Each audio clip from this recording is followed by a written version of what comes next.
2006 मुंबई बॉम्बस्फोट प्रकरणातील आरोपींची मुक्तता ही गंभीर बाब असल्याची प्रतिक्रिया विशेष सरकारी वकील उज्ज्वल निकम यांनी दिली।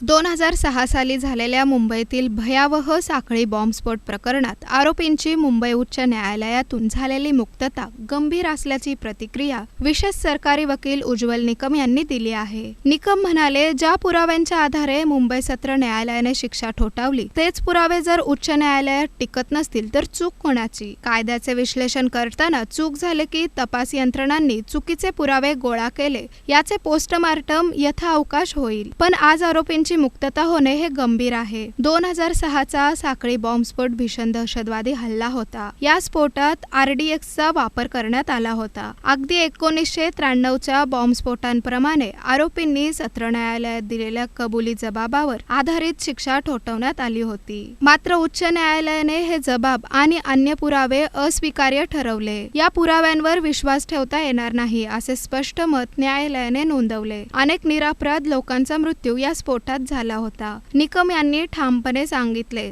सरकारने या निर्णयाचा सखोल अभ्यास करून सर्वोच्च न्यायालयात अपील दाखल करावं। सदरचं प्रकरण हे मी मुंबई सत्र न्यायालयात चालवलं नव्हतं किंवा मुंबई उच्च न्यायालयात देखील चालवलं नव्हतं, परंतु ही गोष्ट खरी आहे की 2006 साली मुंबईचा रेल्वे साखळी बॉम्बस्फोट हा एक मोठा भीषण असा दहशतवाद होता। कारण 12 मार्च 1993 ज्या पद्धतीने मुंबई साखळी बॉम्बस्फोटमध्ये RDX हे वापरण्यात आलं होतं, अत्यंत संहारक असं हे RDX होतं आणि अशाच प्रकारचं RDX या मुंबईच्या साखळी रेल्वे बॉम्बस्फोटात वापरण्यात आलं होतं।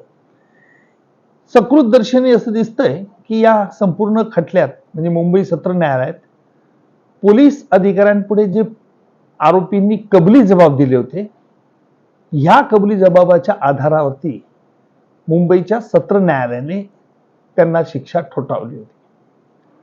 अर्थात हे कबुली जबाब पोटा कायद्याखाली नोंदवण्यात आलेले होते आणि हे कबुली जबाब आणि इतर काही तत्सम जो पुरावा होता, वैज्ञानिक पुरावा, यावरती मुंबई उच्च न्यायालयाने ते अस्वीकार्य मानलं आणि ते विश्वास त्याच्यावरती ठेवता येणार नाही इतकं ऑब्झर्वेशन मुंबई उच्च न्यायालयाने केलेलं आहे।